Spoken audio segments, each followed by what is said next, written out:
9,30,00,000 mile কল্পনা করে দেখেন কত উপরে।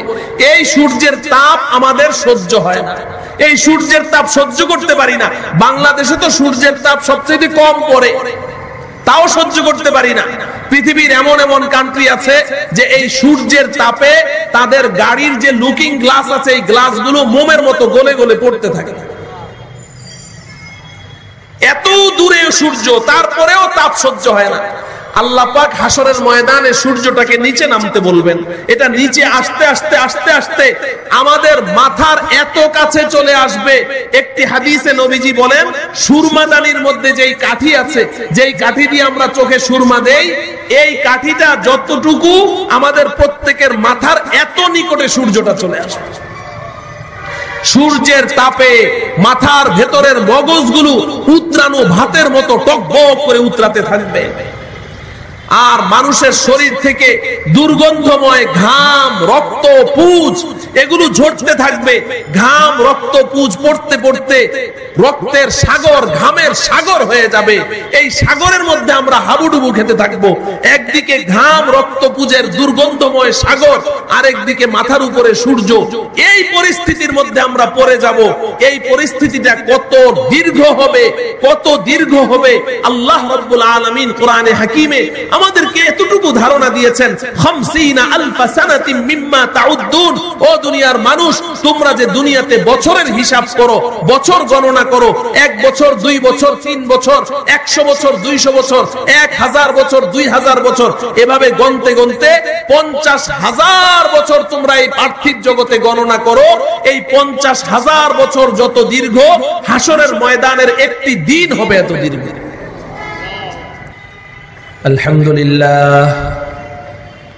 الحمد لله نحمده ونستعينه ونستغفره ونؤمن به ونتوكل عليه ونعوذ بالله من شرور أنفسنا ومن سيئات أعمالنا من يهده الله فلا مضل له ومن يضلله فلا هادي له ونشهد أن لا إله إلا الله وحده لا شريك له ونشهد أن سيدنا وسندنا وحبيبنا وحبيب ربنا وطبيبنا وطبيب قلوبنا ومولانا محمدا عبده ورسوله أرسله الله إلى كافة الناس بشيرا ونذيرا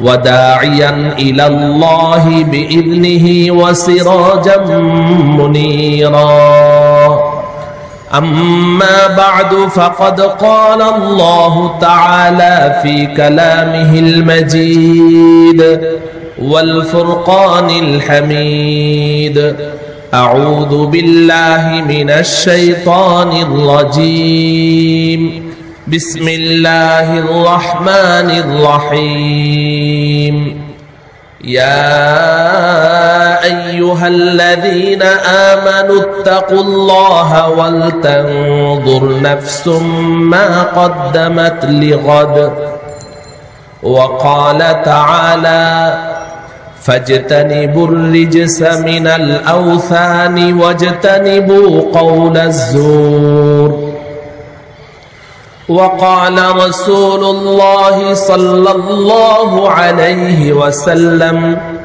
7 يظلهم الله في ظله يوم لا ظل إلا ظله الإمام العادل وشاب نشأ في عبادة ربه ورجل قلبه معلق إلى المساجد ورجلان تحابا في الله اجتمعا عليه وتفرقا عليه ورجل دعته امرأة ذات منصب وجمال فقال إني أخاف الله ورجل أنفق في سبيل الله حتى لا تعلم شماله ما تنفق يمينه ورجل ذكر الله خاليا ففاضت عيناه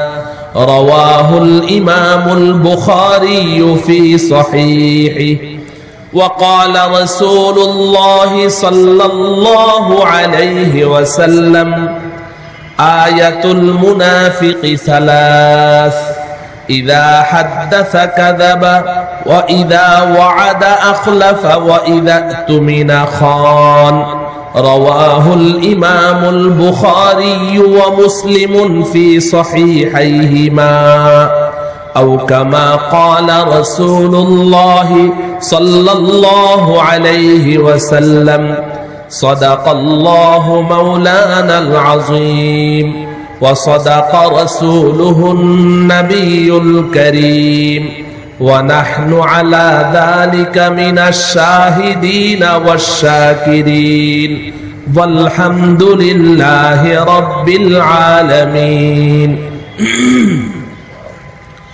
নামাজের মধ্যে আমরা যে দরুদ ইব্রাহিমি পড়ি প্রত্যেকেই অত্যন্ত মুহাব্বতের সাথে একবার দরুদ ইব্রাহিমি পড়ে নেই আল্লাহুম্মা সাল্লি আলা মুহাম্মাদিন ওয়া আলা আলি মুহাম্মাদ কামা সাল্লাইতা আলা ইব্রাহিম ওয়া আলা আলি ইব্রাহিম إنك حميد مجيد اللهم بارك على محمد وعلى آل محمد كما باركت على إبراهيم وعلى آل إبراهيم إنك حميد مجيد পবিত্র কোরআনে পাকের দুই জায়গা থেকে দুটো আয়াতের অংশ এবং রাসূলুল্লাহ সাল্লাল্লাহু আলাইহি ওয়াসাল্লামের পবিত্র মুখ নিঃসৃত দুইটি হাদিস, দুটি হাদিস ইমামে বুখারী রাহমাতুল্লাহি আলাইহি বুখারী শরীফে উদ্ধৃত করেছেন। এই দুটো হাদিস আমি পাঠ করেছি। আল্লাহ রাব্বুল আলামিন তিলাওয়াতকৃত আয়াত ও হাদিসকে সামনে রেখে আমাকে কিছু হক কথা ইখলাসের সাথে বলার তৌফিক দান করুন। আমাদের সকলকে এই কথাগুলো আমলের উদ্দেশ্যে শোনার তৌফিক দান করুন। আমি কোন এক মাহফিলে একজন বক্তার মুখে আমি ঘটনা শুনেছি যে এক এলাকার মধ্যে এক কুৎসিত এক মেয়ে ছিল, কুৎসিত, কালো, একেবারে অসুন্দর, মোটেও চেহারা সুন্দর না, অনেক বয়স হয়ে গেছে, তার বিবাহ হয় না, কেউ পছন্দ করে না। শেষমেশ বাবা মা সিদ্ধান্ত নিল যে যেই তাকে দেখে সেই অপছন্দ করে ফিরে যায়, কোনোভাবেই তাকে বিবাহ করে না। তো তারা সিদ্ধান্ত নিল যে কোনো অন্ধ ছেলের কাছে তাকে বিবাহ দিতে হবে, যে দেখে। তো অন্ধ ছেলে তো আর বুঝবে না সুন্দর না অসুন্দর। তো শেষমেশ সিদ্ধান্ত নিয়ে এক অন্ধ ছেলের কাছে তাকে বুঝানো হলো যে এর মতো সুন্দরী এই এলাকার মধ্যে আর নাই। তো ও খুব আগ্রহী হয়ে তাকে বিবাহ করলো। স্বামী স্ত্রী সুখে সংসার চলছে। হঠাৎ করে একদিন তার ওই অসুন্দর কুৎসিত স্ত্রী, তার কানে একটা মাইকিং এর আওয়াজ আসলো। মাইকিং হচ্ছে, ওই মাইকিং করছে যে অত্র এলাকায় বিদেশ থেকে চক্ষু বিশেষজ্ঞদের একটা টিম এসেছে। এরা এত অভিজ্ঞ চিকিৎসক যে যে কোনো অন্ধ লোকের চোখ চিকিৎসা করলে সে দৃষ্টিশক্তি ফিরে পায়। এই মাইকিং এর আওয়াজ শোনা মাত্রই ওই কুৎসিত আর ওই কালো মেয়ে, অসুন্দর মেয়ে, তার কলিজার মধ্যে কামড় দিয়ে উঠল।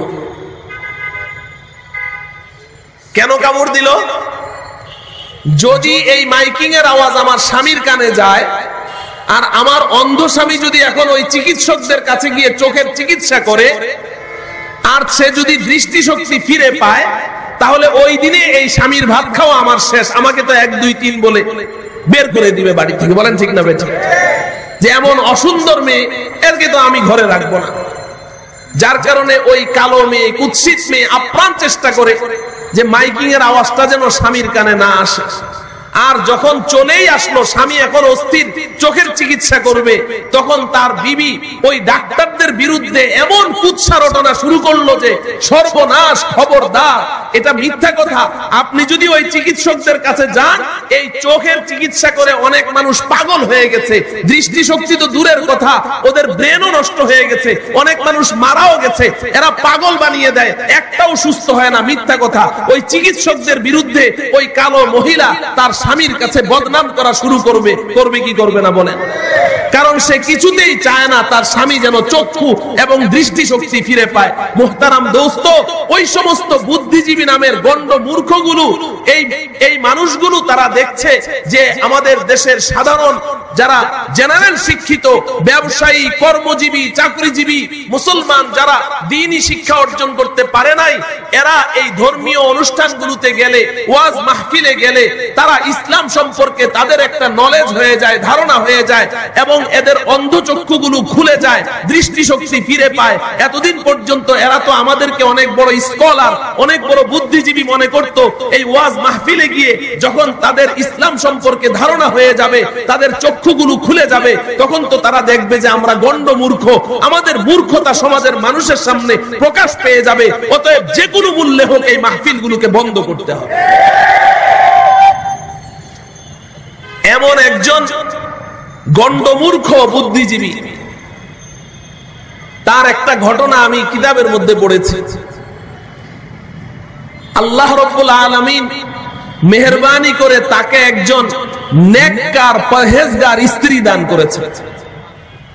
পরহেজগার স্ত্রী, দ্বীনদার স্ত্রী পৃথিবীর সর্বশ্রেষ্ঠ সম্পদ। এ কথা নবীজি বলেছেন। আমার যুবক ভাইয়েরা,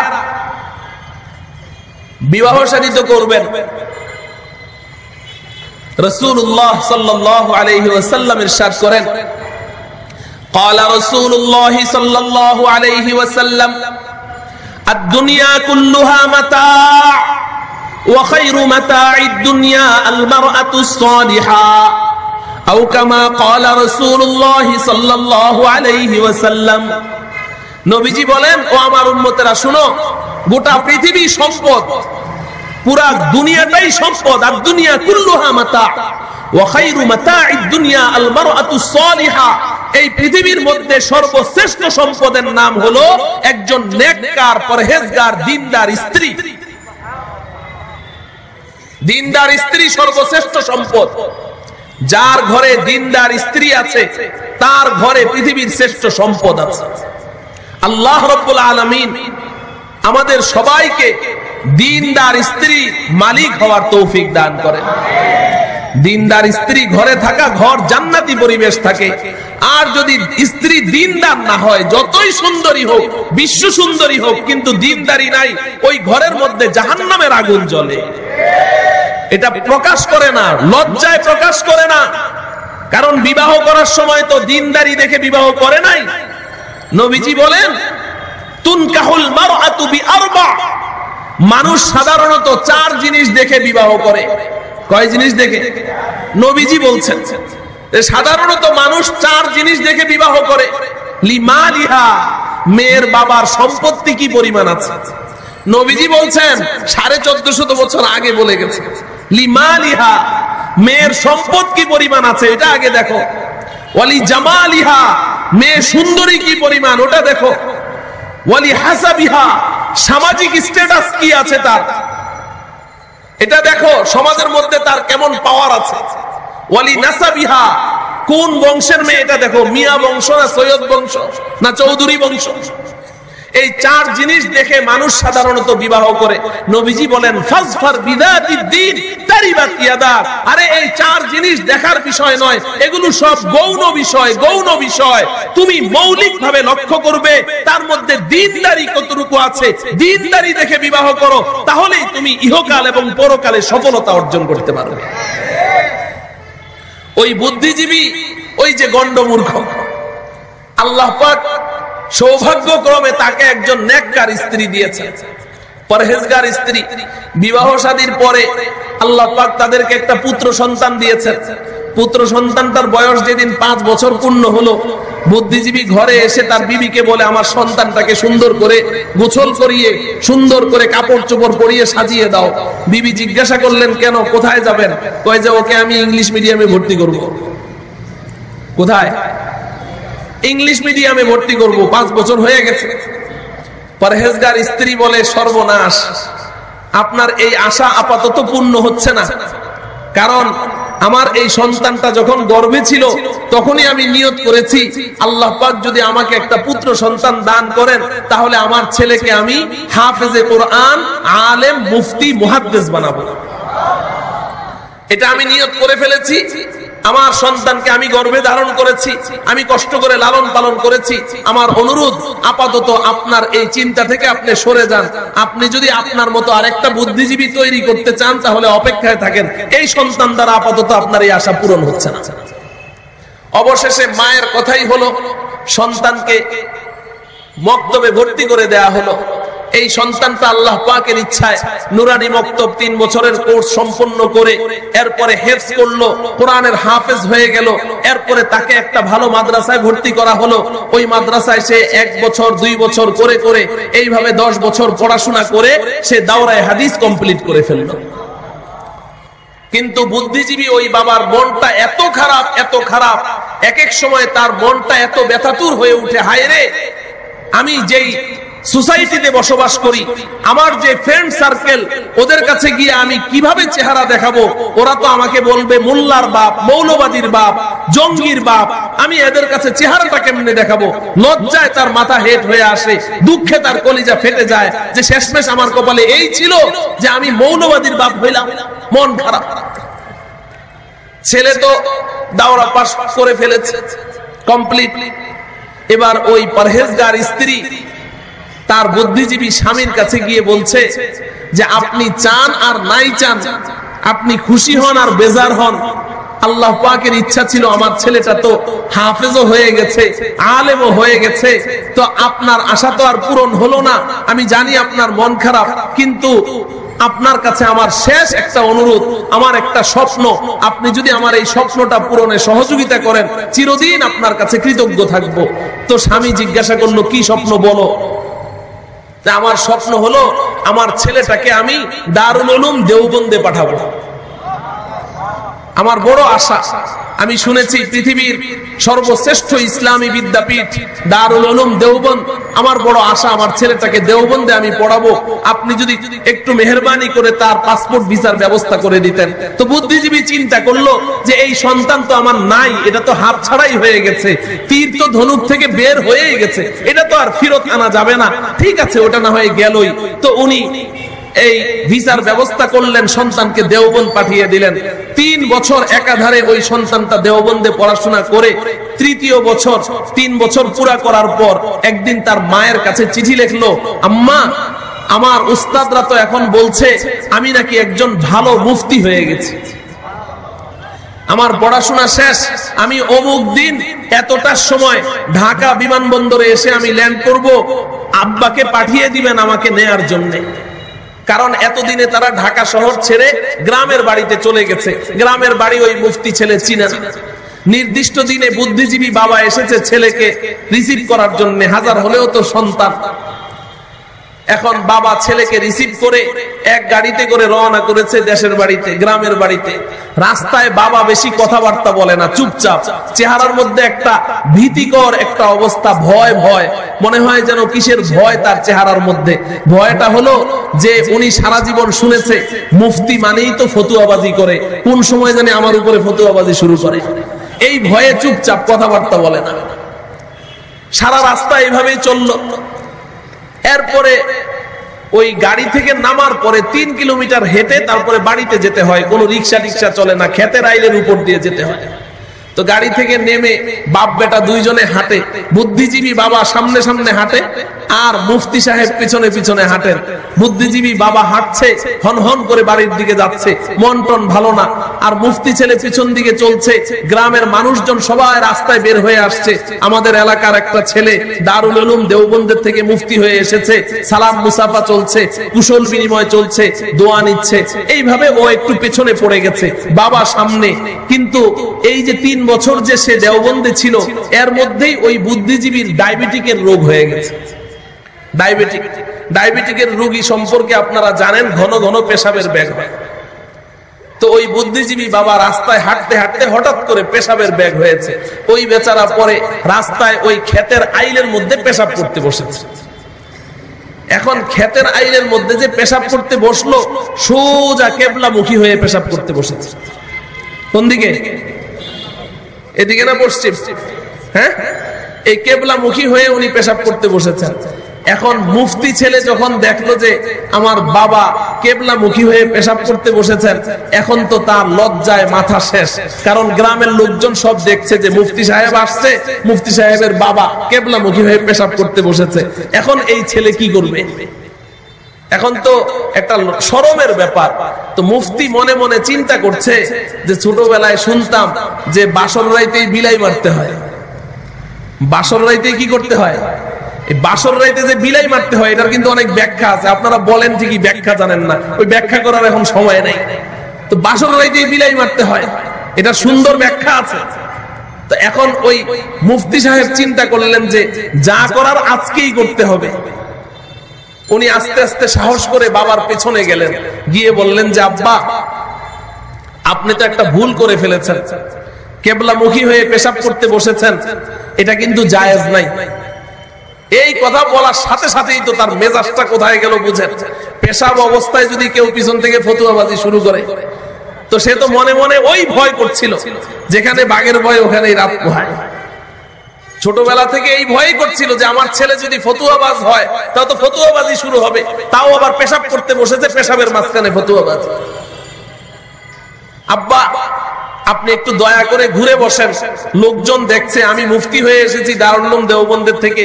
মুফতির বাবা হয়ে আপনি যদি এই কেবলামুখী হয়ে পেশাব করেন, মান সম্মান থাকে না। আপনি দয়া করে একটু ঘুরে বসেন।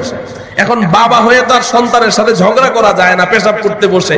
তো এই বেচারা চিন্তা করছেন যে ঠিক আছে, ফায়সালা পরে হবে, এখন আপাতত ছেলের কথাটা শুনি।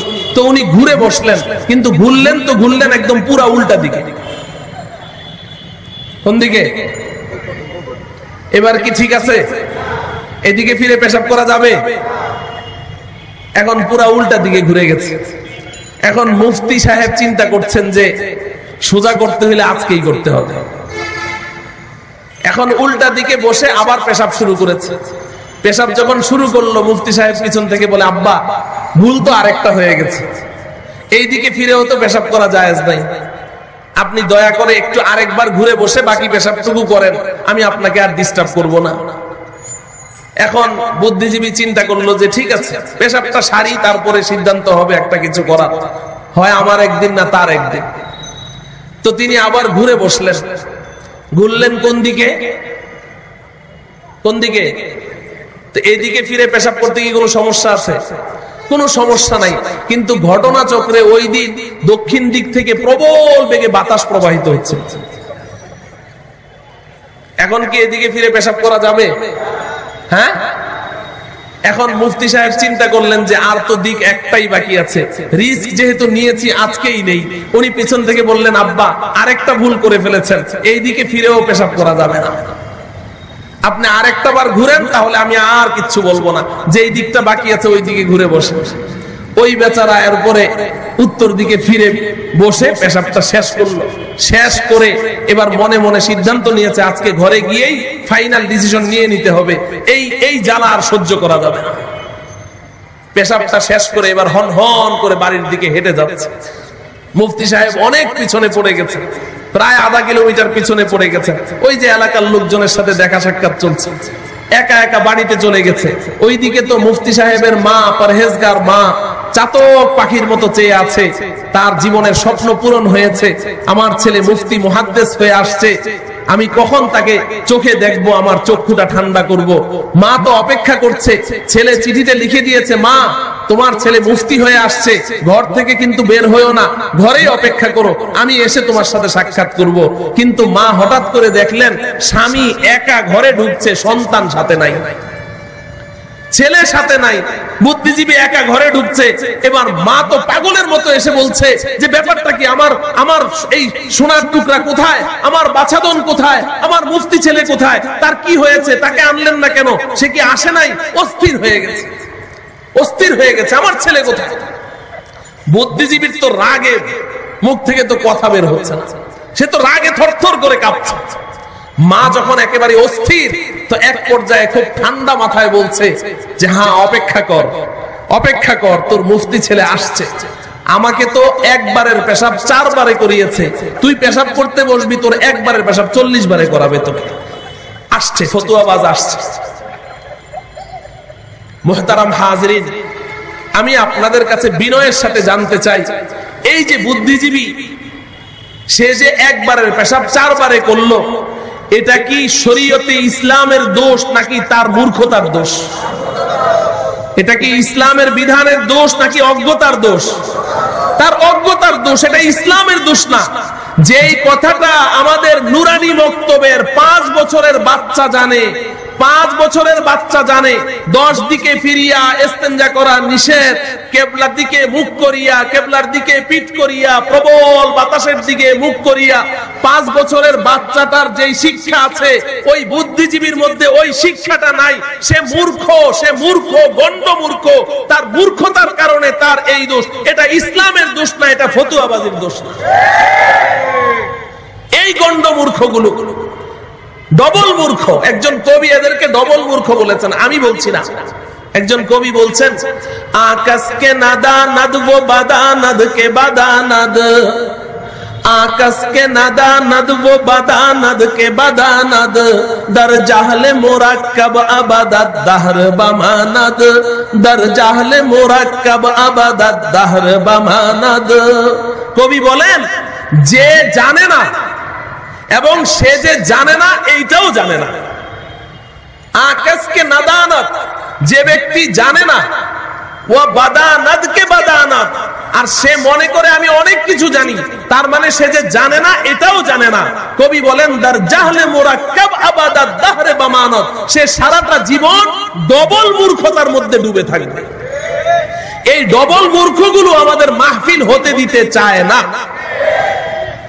আর দ্বিতীয় নাম্বার, আরেক শ্রেণীর মানুষ আছে যারা সমাজের অপরাধী মানুষ, অন্যায়ের সাথে জড়িত, পাপের সাথে জড়িত, সন্ত্রাসীর সাথে জড়িত, চুরির সাথে জড়িত, ডাকাতির সাথে জড়িত, মদ পানের সাথে জড়িত, জেনার সাথে জড়িত, মিথ্যা কথার সাথে জড়িত, অন্যের সম্পদ লুট করার সাথে জড়িত।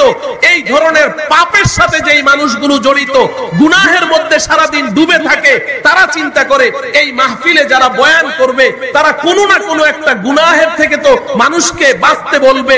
হয় মদের বিরুদ্ধে কথা বলবে, শরাবের বিরুদ্ধে কথা বলবে, আমি তো মদ পান করি, হয় জেনার বিরুদ্ধে কথা বলবে, আমি তো জেনা করি, হয়তো মিথ্যা কথার বিরুদ্ধে কথা বলবে, আমি তো সারাদিন মিথ্যা কথা বলি, হয়তো চুরির বিরুদ্ধে কথা বলবে, আমি তো অন্যের সম্পদ চুরির মধ্যেই ডুবে আছি, হয়তো অন্যান্য সব ধরনের অন্যায়ের বিরুদ্ধে, জুয়ার বিরুদ্ধে কথা বলবে, আমি তো সারাদিন জুয়ার মধ্যে ডুবে থাকি। তো এখন যা বলবো জুলুম নির্যাতনের বিরুদ্ধে কথা বলবে, আমি তো মানুষের উপরে জুলুম নির্যাতনের মধ্যেই আমি আছি, আমি তো সমাজের বড় জালেম। তো যেই কথাটাই বলবে ওইটাই তো সুয়ের মতো আমার শরীরের মধ্যে ছিটরি এরকম গুতা মারতে থাকবে, আমি তো সহ্য করতে পারবো না। এই কারণে সে নিজে শান্তিতে থাকার জন্য এই মাহফিলগুলোকে সব সময় বানচাল করতে চেষ্টা করে।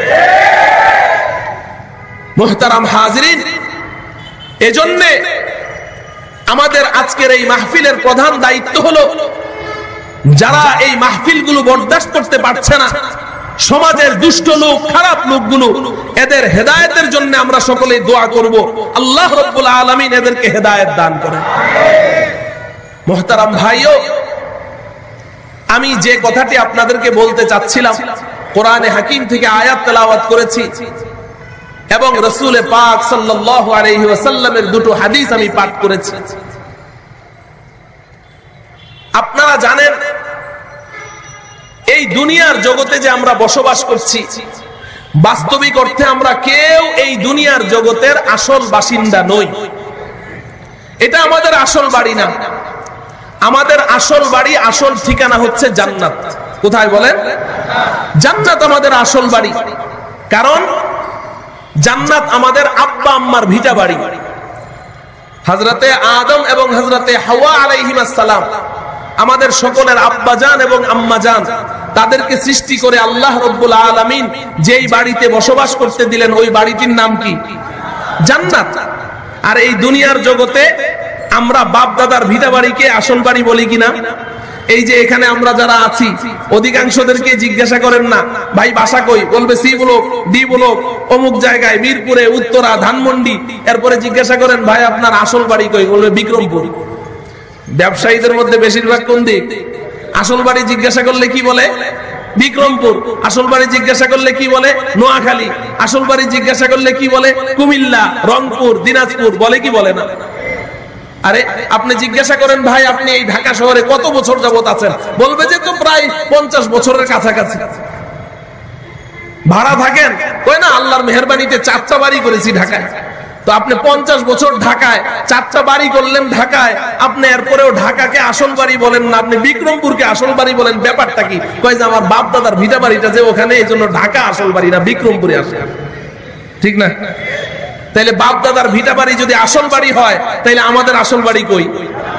কোথায়? জান্নাত আসল বাড়ি। আমরা এই দুনিয়াতে মুসাফির অবস্থায় আছি, আমাদের সফর চলছে। কেউ কি দুনিয়াতে চিরদিন থাকতে পারবে? তাইলে সফর চলছে কি চলছে না? সফর চলছে। আমাদের এই সফর শুরু হয়েছে রূহ জগৎ থেকে, আত্মার জগৎ থেকে। এই দুনিয়া যেমন একটা জগৎ, পেছনে এরকম আমরা 2টা জগৎ পাড়ি দিয়ে এসেছি। এক নাম্বার হলো রূহ জগৎ, ওখানে আমরা সব একসাথে ছিলাম, সবাই একসাথে ছিলাম। রূহ জগৎ থেকে আল্লাহ রাব্বুল আলামিন আমাদেরকে দ্বিতীয় আরেকটা জগতে নিয়ে এসেছেন, এর নাম হলো মাতৃগর্ভ জগৎ, মায়ের উদর, আলমে আরহাম। ওই মাতৃগর্ভ জগতে আমরা সবাই ছিলাম। ছিলাম কি ছিলাম না? এখানে কেউ এমন আছেন যে না ওই জগতে আমি ছিলাম না? কেউ বলতে পারবে? এই মাতৃগর্ভ জগৎ থেকে আল্লাহ পাক আমাদেরকে তৃতীয় আরেকটা জগতে এনেছেন। এই জগতের নাম কি? আলমে দুনিয়া তথা দুনিয়ার জগৎ। এটা 3 নম্বর জগৎ। এই দুনিয়ার জগৎ থেকে আল্লাহ পাক যাকে যখন ইচ্ছা করবেন চতুর্থ আরেকটা জগতে নিবেন। ওই জগতের নাম আলমে বারজাখ তথা কবর জগৎ। কি জগৎ? কবর জগৎ। ওই কবর জগতেও আল্লাহ পাক আমাদেরকে থাকতে দিবেন না। ওখান থেকেও আল্লাহ রাব্বুল আলামিন আমাদেরকে পঞ্চম আরেকটা জগতে নিবেন, এর নাম হলো আলমে মাহশার তথা হাসর জগৎ। কোন জগৎ? হাসর জগৎ। তাহলে জগৎ কয়টি হলো? 5টি। রূহ জগৎ, মাতৃগর্ভ জগৎ, দুনিয়ার জগৎ, কবর জগৎ, হাসর জগৎ। এই হাসর জগতে ওটাই আমাদের শেষ ঘাঁটি, ওটাই শেষ স্টেশন, ওটাই শেষ প্ল্যাটফর্ম। ওখানে যাওয়ার পরেই ফয়সালা হয়ে যাবে কে আসল বাড়িতে যাবে আর কে নকল বাড়িতে যাবে। ওখান থেকে সিদ্ধান্ত হবে। এই দুনিয়ার জগতের আমাদের সমস্ত কথা, কাজ, ইশারা, ইঙ্গিত, চিন্তা, চেতনা সবকিছু আল্লাহ ওজন করবেন, সবকিছুকে ওজন করবেন। ওয়ানাদাউল মাওয়াজিনাল কিসত লিয়াউমিল কিয়ামা। হাসরের ময়দানে আল্লাহ পাক ইনসাফের পাল্লা প্রতিষ্ঠা করবেন, কারো উপরে জুলুম করবেন না। ওখান থেকে যার ঈমান এবং আমলের পাল্লা ভারী হয়ে যাবে, ঈমান এবং আমলের পাল্লা ভারী হবে, গুনাহের পাল্লা হালকা হবে, আল্লাহ পাক দয়া করে মায়া করে তাকে তার আসল বাড়ি, আসল ঠিকানা জান্নাতে পৌঁছিয়ে দিবেন। মুহতারাম ভাইও, আমি আজকে আপনাদের সামনে যে কথাটি বলতে চাই, এই যে শেষ ঘাঁটি হাসরের ময়দান, এই হাসরের ময়দানটা এটা হবে বড় বিপদ সংকুল, বড় ভয়ানক, বড় কষ্টদায়ক, বড় পেরেশানির হবে। এই হাসরের ময়দানের পেরেশানি কি পরিমাণ হবে, কষ্ট কি পরিমাণ হবে, রাসূলুল্লাহ সাল্লাল্লাহু আলাইহি ওয়াসাল্লাম আমাদেরকে এতটুকু ধারণা দিয়েছেন। এই যে আমাদের মাথার উপরে সূর্যটা আছে, নবীজি বলেন যে এই সূর্যটাকে আল্লাহ পাক হুকুম করবেন নিচে নেমে আয়। এখন সূর্যটা কত উপরে আছে? 9,30,00,000 মাইল উপরে আছে। সুবহানাল্লাহ বলেন। 9,30,00,000 মাইল, কল্পনা করে দেখেন কত উপরে। এই সূর্যের তাপ আমাদের সহ্য হয় না, এই সূর্যের তাপ সহ্য করতে পারি না। বাংলাদেশে তো সূর্যের তাপ সবচেয়ে কম পড়ে, তাও সহ্য করতে পারি না।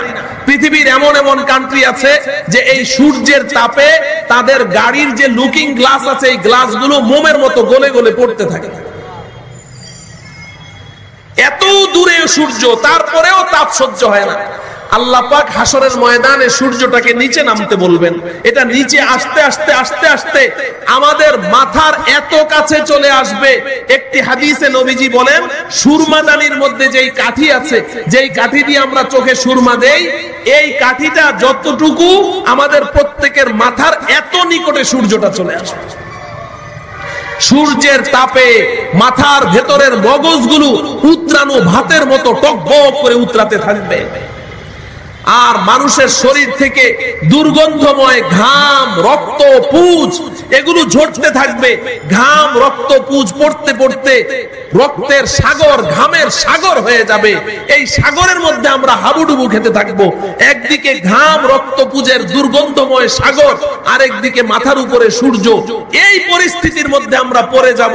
এই পরিস্থিতিটা কত দীর্ঘ হবে, কত দীর্ঘ হবে, আল্লাহ রাব্বুল আলামিন কোরআনে হাকিমে আমাদেরকে এতটুকু ধারণা দিয়েছেন। 50 আলফা সানাতিন মিম্মা তাউদ্দুন। ও দুনিয়ার মানুষ, তোমরা যে দুনিয়াতে বছরের হিসাব করো, বছর গণনা করো, 1 বছর, 2 বছর, 3 বছর, 100 বছর, 200 বছর, 1000 বছর, 2000 বছর, এভাবে গণতে গণতে 50,000 বছর তোমরা এই পার্থিব জগতে গণনা করো। এই 50,000 বছর যত দীর্ঘ, হাসরের ময়দানের একটি দিন হবে এত দীর্ঘ। এই অবস্থাতে আমরা পড়ে যাব। আর আল্লাহ পাক তখন কি করবেন? নবীজি বলেন, আল্লাহ রাব্বুল আলামিনের যে 99টি নাম আছে, এই নাম, প্রত্যেকটা নামের অর্থ আছে না নাই? আল্লাহ পাক যখন নিজের জন্য যেই নামটা পছন্দ করেন, বরাদ্দ করেন, তখন ওই নামের যেই অর্থ, ওই অর্থের গুণে আল্লাহ পাক গুণান্বিত হয়ে থাকেন। নবীজি বলেন, হাসরের ময়দানে আল্লাহ রাব্বুল আলামিন 2টা নাম ধারণ করবেন, জব্বার, কহ্হার, বড় রাগান্বিত, ক্রোধান্বিত, বড় শক্তিশালী, একক ক্ষমতার অধিকারী। এই নাম ধারণ করবেন। এমন মুডে, এমন রাগান্বিত অবস্থায় আল্লাহ পাক থাকবেন, কোনো কথা বলবেন না। নবী রাসূলগণ সবাই থরথর করে কাঁপতে থাকবে, কোনো কথা বলবেন না, হিসাব নিকাশও শুরু করবেন না। আমরা এই অবস্থায় থাকবো সূর্যের নিচে। নবীজি বলেন, ওই সময় আমরা সবাই পরামর্শ করে যাব হযরতে আদম আলাইহিস সালামের কাছে। আব্বা জান, আপনি না আমাদের বাবা, আমরা না আপনার সন্তান।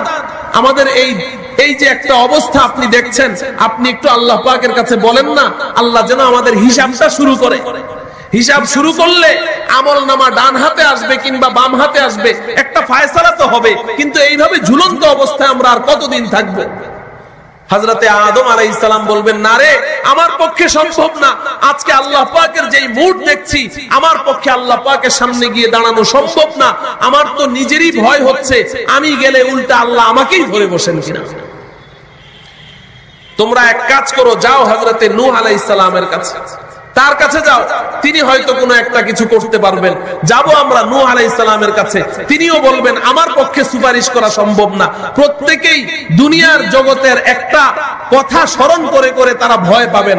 আদম আলাইহিস সালাম ভয় পাবেন, যদি আমি সুপারিশ করতে যাই আর আল্লাহ পাক যদি বলেন, আদম আগে জবাব দাও, জান্নাতে যে একটা ফল খেতে নিষেধ করেছিলাম ওটা কেন খেয়েছিলে? আমাকেই যদি আল্লাহ ধরে বসে। নূহ আলাইহিস সালাম বলবেন, আমাকে যদি আল্লাহ ধরে বসেন যে তোমার ছেলে কেনান তো কাফের ছিল, তোমাকে না বলেছিলাম যে তোমার নৌকায় শুধু তোমার অনুসারীদেরকে তুলবে যারা ঈমানদার, তোমার ছেলে তো কাফের ছিল, ওকে কেন ডেকেছিলে? নূহ আলাইহিস সালাম পাঠাবেন হযরতে ইব্রাহিম আলাইহিস সালামের কাছে। যাব আমরা ইব্রাহিম আলাইহিস সালামের কাছে। ইব্রাহিম খলিলুল্লাহ আলাইহিস সালাম, আমাদের মুসলিম জাতির পিতা। কে? ইব্রাহিম খলিলুল্লাহ আলাইহিস সালাম। তার কাছে যাব, গিয়ে বলবো, ও খলিলুল্লাহ, ও আমাদের মুসলিম জাতির ধর্মীয় পিতা, আপনি একটু আল্লাহ পাকের কাছে বলেন না।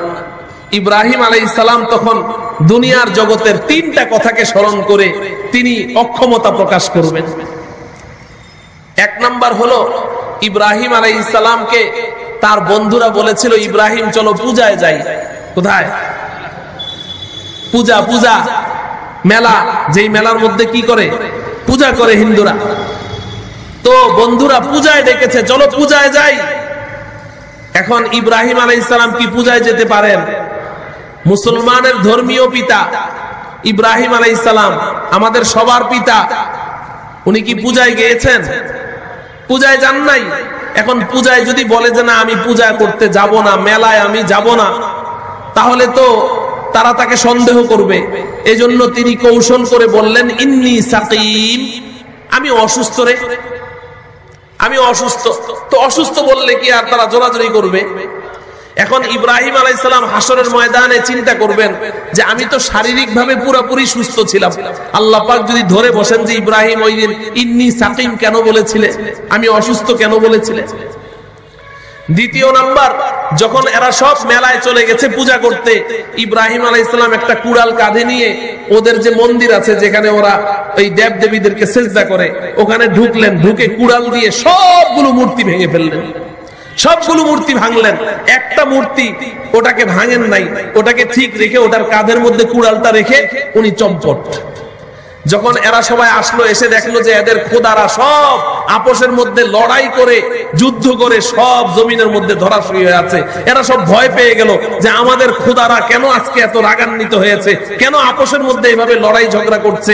এর মধ্যে এক যুবক বলে উঠলো যে তোদের কি মাথা খারাপ নাকি, কারা ঝগড়া করবে, এদের গায়ে তো মাছি বসলে মাছিও তাড়াইতে পারে না, এরা আবার ঝগড়া করে কেন। তখন ওদের হুঁশ ফিরে আসলো, তাহলে এই কাজটা কে করতে পারে? তো ওই যুবক বলল যে আমাদের মধ্যে একজন যুবক আছে আমাদের সমাজে, ইউকালু লাহু ইব্রাহিম, ওর নাম হলো ইব্রাহিম, ও কিন্তু মেলায় যায় নাই, পূজায় যায় নাই, ও এই কাজ করতে পারে। ইব্রাহিমকে ডাকা হলো, মান ফাআলা হাদা বিআলিহাতিনা ইয়া ইব্রাহিম, এই ইব্রাহিম তুমি তো মেলায় যাও নাই, পূজায় যাও নাই, তুমি কি আজকে এই কাজটা করেছো?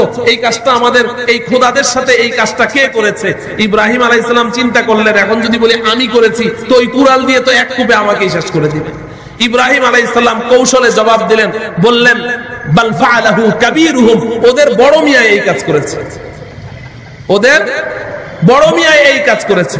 ইব্রাহিম আলাইহিস সালাম এটা নিয়েও আতঙ্কে থাকবেন, আল্লাহ পাক ওটা ধরে বসেন কিনা।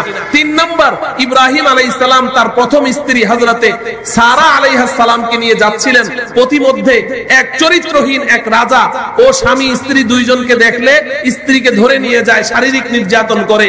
তো আর যদি ভাই বোন হয় তো ইব্রাহিম আলাইহিস সালাম শুনেছেন ভাই বোন হলে সে তাদেরকে অ্যারেস্ট করে না, ধরে নিয়ে যায় না।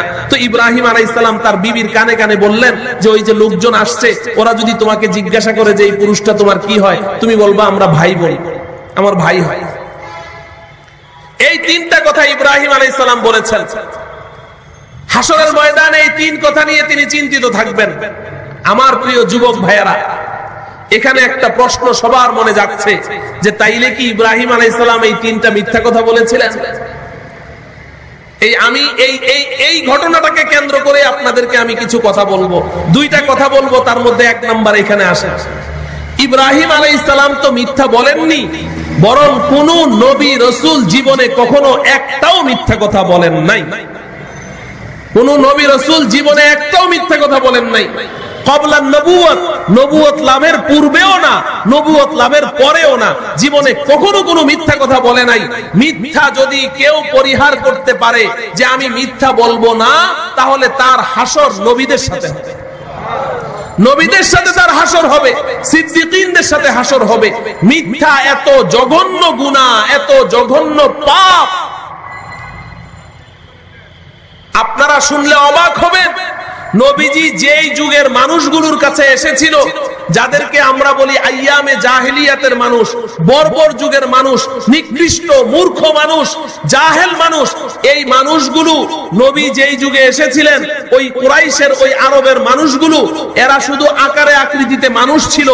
একজন মানুষের ক্ষমতায় যত পাপ করার মতো আছে, সবগুলো পাপ তারা করত, এমন কোন গুনাহ নাই যেই গুনাহ তারা করত না। কিন্তু আপনারা শুনলে আশ্চর্যান্বিত হবেন, তারা সব গুনাহ করত। তারা চুরি করত, ডাকাতি করত, সন্ত্রাসী করত, জুলুম নির্যাতন করত, জেনা করত, মদ পান করত, নিজ কন্যাকে নিজ হাতে জ্যান্ত মাটিতে পুঁতে ফেলতো। যে সমস্ত গুনাহের কথা মানুষ কল্পনাও করতে পারে না সব করত। কিন্তু একটা গুনাহকে তারা মনে প্রাণে ঘৃণা করত। ও আমার ব্যবসায়ী ভাইয়েরা, একটা গুনাহকে এই জাহিলি যুগের মানুষেরা তারা নিজেরা তো করতই না, এটাকে তারা মনে প্রাণে ঘৃণা করত। আর সেই গুনাহটার নাম হলো মিথ্যা কথা। ওরা মিথ্যা কথা বলতো না। এই জাহিলি যুগের মানুষগুলো যারা পশুত্বকেও হার মানিয়ে দিয়েছিল, এই মানুষগুলো মিথ্যা কথা বলতো না। এর প্রমাণ বুখারী শরীফের মধ্যে আছে। সময় স্বল্পতার কারণে আমি ওই ঘটনা উল্লেখ করতে যাচ্ছি না। মিথ্যা কথা বলতো না। হুদাইবিয়ার সন্ধি 6ষ্ঠ হিজরিতে, হুদাইবিয়ার সন্ধির পরে ওই সময়ের বিগ পাওয়ার ছিল রোম আর পারস্য। বর্তমান যেমন আমেরিকাকে আমরা বিগ পাওয়ার মনে করি না, সুপার পাওয়ার মনে করি, ওই সময় রোম আর পারস্য। এই রোম সম্রাট হিরাক্ল, এই রোম সম্রাট সে বাইতুল মুকাদ্দাসে গেছে মান্নত পুরা করতে। আবু সুফিয়ান নবীজির জানের দুশমন, কাফের মুশরিক, সে আবার গেছে ব্যবসা করতে সিরিয়াতে। রোম সম্রাটও সিরিয়ায়। ওই সময় নবীজি রোম সম্রাটের কাছে ইসলামের দাওয়াত দিয়ে একটা চিঠি লিখেছেন যে ইসলাম কবুল করো তাহলে নিরাপত্তা লাভ করবে। রোম সম্রাট যখন এই চিঠিটা পেল, তো পেয়ে দেখলো যে আব্দুল্লাহর পুত্র মুহাম্মদ নামে এক লোক আল্লাহর রসুল দাবি করছে, আবার আমার কাছে চিঠি লিখেছে। তো রোম সম্রাট বলল যে দেখো তো আরব দেশের কোন লোক এই সিরিয়াতে খুঁজে পাও কিনা, তাকে আগে নিয়ে আসো। এই লোকটা সম্পর্কে আমার আগে ধারণা নিতে হবে কেমন, তারপরে আমি চিঠি পড়বো, এর আগে চিঠি পড়বো না। এটা আগের যুগের রাজা বাদশাদের নিয়ম ছিল। রোম সম্রাট পুলিশ পাঠালো সিরিয়াতে আরব দেশের লোক পাওয়া যায় কিনা। খুঁজতে খুঁজতে আবু সুফিয়ানকে পেয়ে গেল। আবু সুফিয়ান বণিক দল নিয়ে ওখানে ব্যবসা করতে গেছে। আবু সুফিয়ানকে ঘিরে ফেললো পুলিশ। তোমরা কি আরব? বলে হ্যাঁ আমরা আরব।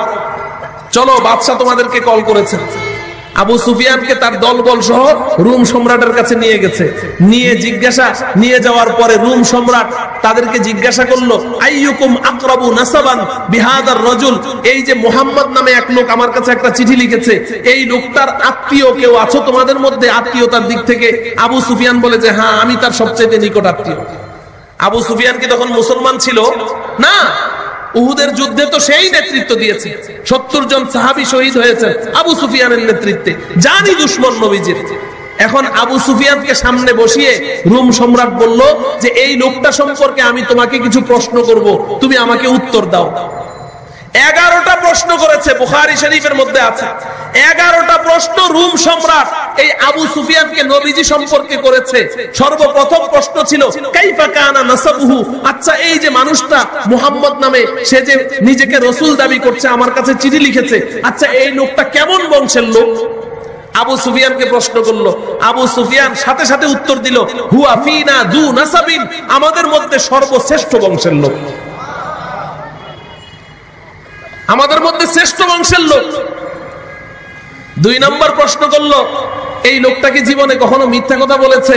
আবু সুফিয়ান বলে যে না, জীবনে একটাও মিথ্যা কথা বলে নাই। রোম সম্রাট জিজ্ঞাসা করলো যে এই লোকটা কি জীবনে কোনোদিন তোমাদের সাথে গাদ্দারি করেছে? বলে না, এই লোকটা জীবনে কখনো আমাদের সাথে গাদ্দারি করে নাই। রোম সম্রাট জিজ্ঞাসা করলো সমাজের কোন শ্রেণীর লোক তার বেশি অনুসারী, এলিট শ্রেণীর লোক নাকি সমাজের দুর্বল শ্রেণীর গরিবরা বেশি অনুসরণ করে? আবু সুফিয়ান বলল যে সমাজের দুর্বল শ্রেণীর মানুষগুলো বেশি তার অনুসারী। রোম সম্রাট জিজ্ঞাসা করলো তার অনুসারীরা দিন দিন কি বাড়ছে নাকি তার উপরে অসন্তুষ্ট হয়ে তারা আবার ধর্ম ত্যাগ করছে? আবু সুফিয়ান উত্তর দিল যে না, বরং বাল ইয়াজিদ, দিন দিন তার অনুসারী শুধু বেড়েই চলছে। এইভাবে যতগুলো প্রশ্ন, 11টা প্রশ্ন করেছে, 11টা প্রশ্নের সবগুলো উত্তর আবু সুফিয়ান একেবারে সঠিক উত্তর দিল। তখন কিন্তু নবীজির জানি দুশমন। যখন আবু সুফিয়ান ইসলাম কবুল করেছে 8ম হিজরিতে ফাতহে মক্কার পরে, আবু সুফিয়ানকে জিজ্ঞাসা করা হলো, আবু সুফিয়ান নবীজির নামে তুমি ওই দিন কতগুলা মিথ্যা কথা বলে দিতে পারতা না? হিরাকলের কাছে কতগুলা বদনাম করে দিতা? আবু সুফিয়ান উত্তর দিল, কেন তোমরা জানো না যে জাহিলি যুগে আমরা সব গুনাহ ঠিকই করতাম কিন্তু মিথ্যা কথাকে ঘৃণা করতাম? সুবহানাল্লাহ বলেন। এই আইয়ামে জাহিলিয়াতের মানুষগুলো মিথ্যা কথাকে ঘৃণা করত। মিথ্যা এতটাই ঘৃণিত একটা পাপ, মুসলমান তো দূরের কথা, কোন মানুষ মিথ্যা কথা বলতে পারে না। এটা মানবতা বিরোধী কাজ, মানবতা বিরোধী একটা পাপ। ও মুসলমান, ও আমার যুবক ভাইয়েরা, ব্যবসায়ী ভাইয়েরা, ভালো করে শুনে, এটা মানবতা বিরোধী একটা মানুষ মিথ্যা কথা বলতে পারে না। হাদিস শরীফের মধ্যে এসেছে যে কোন মুসলমান যখন মিথ্যা কথা বলে তার মুখ থেকে সাথে সাথে এমন পচা গন্ধ বের হতে থাকে, এত দুর্গন্ধ বের হতে থাকে যে তার সাথে কোনো ফেরেশতা ওই গন্ধ সহ্য করতে পারে না। তার সাথে যত ফেরেশতা আছে সব তার থেকে 40 দিনের পর দূরে চলে যায়, সহ্য করতে পারে না। মিথ্যা এত নিকৃষ্ট কথা, এত নিকৃষ্ট গুনাহ। কোরআনে হাকিমের মধ্যে আপনারা জানেন সবচেয়ে বড় গুনাহ কি বলেন? শিরিক না? সবচেয়ে বড় গুনার নাম কি? শিরিক। আল্লাহ পাক কোরআনে হাকিমে বলেছেন, আমি যে আয়াত তেলাওয়াত করেছি, আল্লাহ পাক বলেন ফাজতানিবুর রিজসা মিনাল আওসান ওয়াজতানিবু কওলা যুর। আপনারা বিবেকবান মানুষ, শিক্ষিত মানুষ, একটু চিন্তা করবেন আমার কথাটা। আল্লাহ পাক বলছেন, ও দুনিয়ার মানুষ, ফাজতানিবুর রিজসা মিনাল আওসান, মূর্তি পূজা, শিরিকের গুনাহ ছাড়ো, শিরিকের গুনাহ ছাড়ো। ওয়াজতানিবু কওলা যুর, সাথে সাথে আল্লাহ বলছেন মিথ্যা কথাও ছাড়ো। শিরিকের সাথে মিথ্যাকে উল্লেখ করেছেন যে শিরিকের গুনাহ ছাড়ো, ওয়াজতানিবু কওলা যুর, মিথ্যা কথা ছাড়ো, মিথ্যা কথা ছাড়ো। আজকে আমি আপনাদের কথা বলছি না, অনেক ব্যবসায়ীরা হাসতে হাসতে বলে, দুষ্টামি করে বলে, যদিও এটা হাসতে হাসতে মজাক করে বলে, কিন্তু এটা তার বাস্তব জীবনের ঘটনা। সে বলে যে হুজুর, মিথ্যা না বললে ব্যবসা চলে না। বলে কি বলে না? এ কথা বলে না? মিথ্যা না বললে ব্যবসা চলে না। আপনাদের কি দাবি, মিথ্যা না বললে ব্যবসা চলে না? হ্যাঁ, তাহলে কেন আমরা মিথ্যা বলি? বড় আফসোস লাগে, একজন মুসলমান মিথ্যা কথা বলছে। এক কাস্টমার এসে তার কাছে চাইলো যে আমাকে একটা জাপানি টরে দাও। সে থাইল্যান্ডি টরেটাকে বলছে এটাই জাপানি টরে, বাংলাদেশি টরেকে বলছে এটা জাপানি টরে। নবীজি সাল্লাল্লাহু আলাইহি ওয়াসাল্লাম তিনি বলেন, মুসলিম শরীফের হাদিস, নবীজি বলেন মিথ্যা কথা তোমার মালকে চালিয়ে দিবে, তোমার মালকে চালিয়ে দিবে। মিথ্যা কথা বলে তোমার মাল দ্রুত বিক্রি হয়ে যাবে, কিন্তু মুমহিকাতুন লিল বারাকা, তোমার সম্পদের সমস্ত বরকতকে বিনষ্ট করে দিবে, বরকত নষ্ট করে দিবে। আজকে আমি মিথ্যা কথা বলি, আমার বড় আফসোস লাগে। আমরা মুসলমান, আল্লাহকে ভয় করি, আখিরাতকে বিশ্বাস করি, অথচ আমি মিথ্যা কথা বলে 100 টাকার একটা মাল আমি 600 টাকায় বিক্রি করলাম। আমি বাংলাদেশি একটা টরে, জাপানি টরে বলে আমি যেটার দাম ছিল 100 টাকা, সেটা আমি 600 টাকা গজে আমি কাপড়টা বিক্রি করলাম। কাস্টমারকে আমি চরম ভাবে মানবতা বিরোধী একটা কাজ করলাম, চরম ভাবে ঠকিয়ে দিলাম। যখন কাস্টমারটা চলে যায়, তখন ওই যে এই মিথ্যাবাদী, সে আবার পাশের দোকানদারের দিকে তাকিয়ে চোখে চোখে ইশারা করে এমন একটা ভাব করে যে দিলাম আজকে একটা, দিলাম একটা মাইর, মানে একটা খুব বেড়াগিরি করলাম, ধরতে পারলো না। এটা নিয়ে গর্ব করে, মিথ্যা কথা বলে আবার গর্ব করে। হায় হায় হায়। ও যুবক, ভালো করে শুনে রাখো, আজকে মিথ্যা কথা বলাটা আমাদের একটা ট্র্যাডিশন হয়ে গেছে। সর্বপ্রথম কেউ কথা জিজ্ঞাসা করলে অনিচ্ছাকৃত মুখ দিয়ে আগে মিথ্যা কথাটা আসে, আগে মিথ্যা কথাটা বলে, এরপরে চিন্তা ভাবনা করে আবার ওটাকে সত্য কথা বলতে চেষ্টা করে।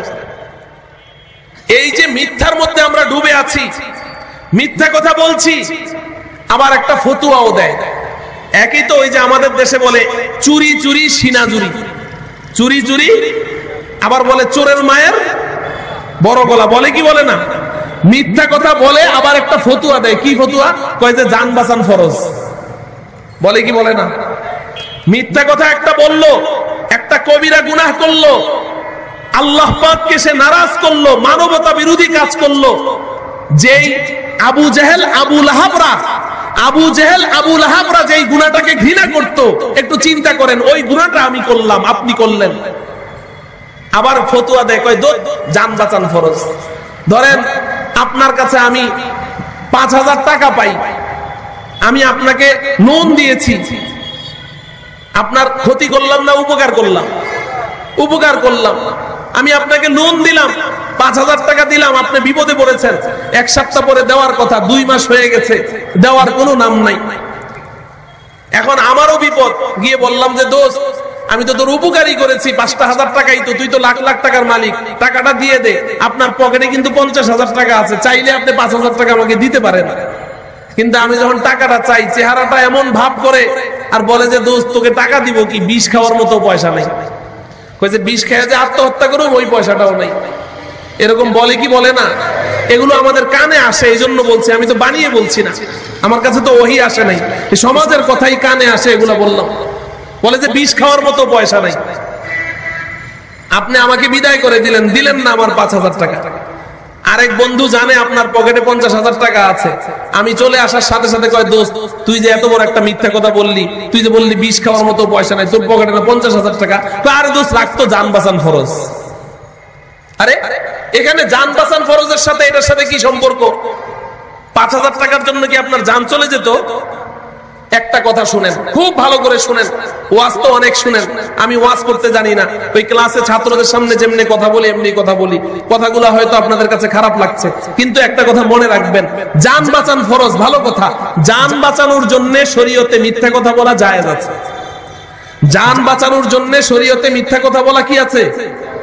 যদি ধরেন আপনি নিশ্চিত হয়ে যান সত্য কথা, এবং আপনার জান যদি কন্ট্রাডিক্টর হয়ে যায়, মুখোমুখি হয়ে যায় যে আমি সত্য বললে আমাকে গুলি করবে, আমাকে মেরে ফেলবে, আপনি নিশ্চিত, ওই সময় শরীয়তের বিধান হলো আপনি মিথ্যা কথা বলেন, আপনার গুনাহ হবে না, জানটা বাঁচিয়ে আনে।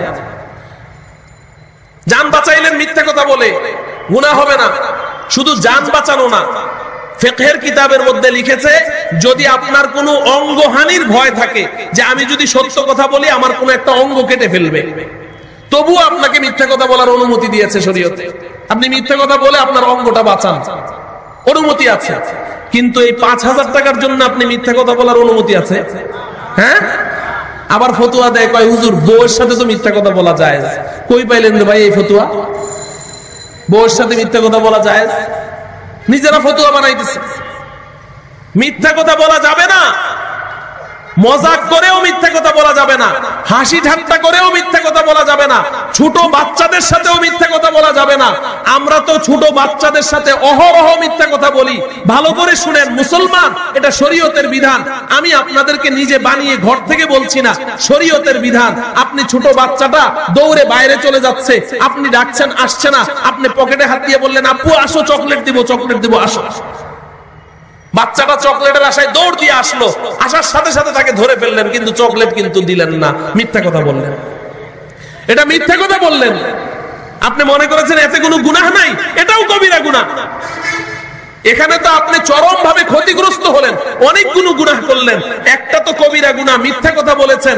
2 নাম্বার হলো আপনার এই বাচ্চাটা যখন এসে দেখলো পকেটে চকলেট নাই, তখন আপনার বাচ্চাটাও আপনার কাছ থেকে মিথ্যা কথা শিখলো যে ও তাহলে মানুষকে তো চকলেট দেওয়ার কথা বলে আবার না দিয়েও পার পাওয়া যায়, আব্বু তো দেখি মিথ্যা কথা বলে, তো ওই বাচ্চাটাও মিথ্যা কথা বলা শুরু করলো। আপনি শিখাইলেন আপনার বাচ্চাকে মিথ্যা কথা বলা।